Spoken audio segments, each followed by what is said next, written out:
ഈ സ്വർണ്ണപ്പാളിയും വാതിലും മാത്രമല്ല ശബരിമലയിലെ യോഗദണ്ഡും രുദ്രാക്ഷമാലയും നവീകരിച്ചത് സന്നിധാനത്ത് വെച്ച് തന്നെയെന്ന് ജ്വല്ലറി ഉടമ അശോക് കുമാർ. എത്ര സ്വർണം ചെലവായെന്ന് ഓർമ്മയില്ല, ചെയ്ത ജോലിക്ക് പ്രതിഫലം വാങ്ങിയില്ല എന്നും അശോക് കുമാർ മാതൃഭൂമി ന്യൂസിനോട് പറഞ്ഞു. ഈ പ്രതികരണത്തോടുകൂടി ബ്രേക്കിംഗ് അവേഴ്സ് പൂർണ്ണമാവുകയാണ്. വാർത്തകൾ വിശദമായി കാണാം. അത് കഴിഞ്ഞ് ദിവിഷ് മണി ചേരും നിങ്ങൾക്കൊപ്പം.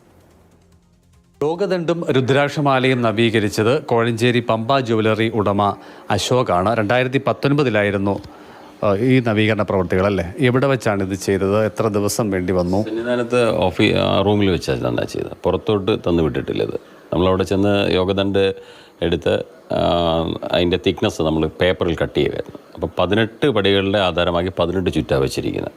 പിന്നെ 2 ക്യാപ്പ് മുകളിൽ വെച്ചിട്ടുണ്ട്, താഴെ മുകളിലുമായിട്ട്. ഫുൾ ഗോൾഡാണ്. അപ്പോൾ അതിനെ നമ്മൾ ആ തിക്നെസ് എടുത്തിട്ട് വീണ്ടും ഇവിടെ വന്ന് നമ്മളതിൻ്റെ ഗോൾഡെല്ലാം കറക്റ്റ് ചെയ്ത് ആ 18 ചുറ്റുപോലുണ്ടാക്കിയിട്ട് വീണ്ടും ശബരിമല ചെന്ന് സന്നിധാനത്ത് ചെന്നിട്ടാണ് നമ്മളിത് ഫിറ്റ് ചെയ്യുന്നത്. പിന്നെ രുദ്രാക്ഷമാലയും ഒക്കെ നമ്മൾ വാഷ് ചെയ്ത് തിരിച്ചു കൊടുക്കുമായിരുന്നു, പുറത്തോട്ട് തരല്ലെന്ന് പറഞ്ഞു. അപ്പോൾ അവിടെ തന്നെ ചുറ്റിനും ഓഫീസേഴ്സ് ഉണ്ടായിരുന്നു. ആ യോഗദണ്ഡിൽ നിന്നും പഴയ ഗോൾഡ് ഇളക്കിയായിരുന്നു. അത് അവിടെ ഓഫീസേഴ്സ് തന്നെ തിരിച്ചേൽപ്പിച്ചു നമ്മളവിടെ തന്നെ.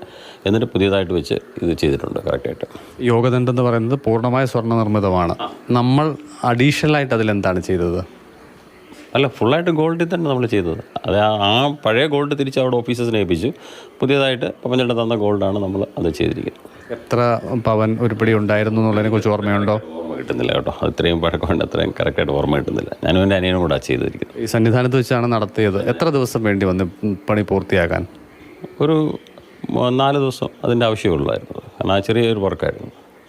അതിൻ്റെ ആവശ്യമുള്ളൂ. 4 ദിവസം കൊണ്ട് അത് ചെയ്ത് തിരിച്ചു കൊണ്ടുപോയി അത് കറക്റ്റായിട്ട് ചെയ്ത് കൊടുത്തത്. എന്ത് ചിലവ് വന്നു എന്നതിനെക്കുറിച്ച് എന്തെങ്കിലും? ഞാനതിൻ്റെ അകത്ത് നമ്മളതൊരു വലിയൊരു പുണ്യമായിട്ടാണ് കരുതുന്നത്. കാരണം വെച്ചാൽ ഞാൻ അതിൻ്റെ അകത്ത് പൈസ ഒന്നും വാങ്ങിയിട്ടില്ല. ഒരു രൂപ കോയിനാണ് വാങ്ങിയത്. ദക്ഷിണയായിട്ട് 1 രൂപ കോയിൻ മേടിച്ചു, നമ്മളത് ചെയ്ത് കൊടുത്തു എന്ന് മാത്രമേ ഉള്ളൂ. ദേവസ്വം ബോർഡ് പ്രസിഡന്റ് ആയിരിക്കവേ പത്മകുമാറിൻ്റെ മകന് യോഗദണ്ഡും അതോടൊപ്പം രുദ്രാക്ഷമാലയും നവീകരിക്കാൻ കൈമാറി എന്ന മഹസറിൻ്റെ വിവരങ്ങളടക്കം പുറത്തു വന്ന പശ്ചാത്തലത്തിൽ നേരിയ തോതിലെങ്കിലും ഇതൊരു വിവാദത്തിന് ഇടവരുത്തിയിരുന്നു. അതേസമയം തന്നെ പത്മകുമാർ അതിന് വിശദീകരണം നൽകിയത് സന്നിധാനത്ത് വെച്ച് തന്നെയാണ് നവീകരണ പ്രവൃത്തികൾ പൂർത്തിയാക്കിയത് എന്നുള്ളതാണ്. അദ്ദേഹത്തിൻ്റെ വിശദീകരണം ശരിവയ്ക്കുന്ന പ്രതികരണം തന്നെയാണ് ജോലികൾക്ക് നേതൃത്വം നൽകിയ അശോകൻ വിശദീകരണത്തിലും ഉൾപ്പെടുത്തിയിട്ടുള്ളത്. CK Abhilal, Mathrubhumi news.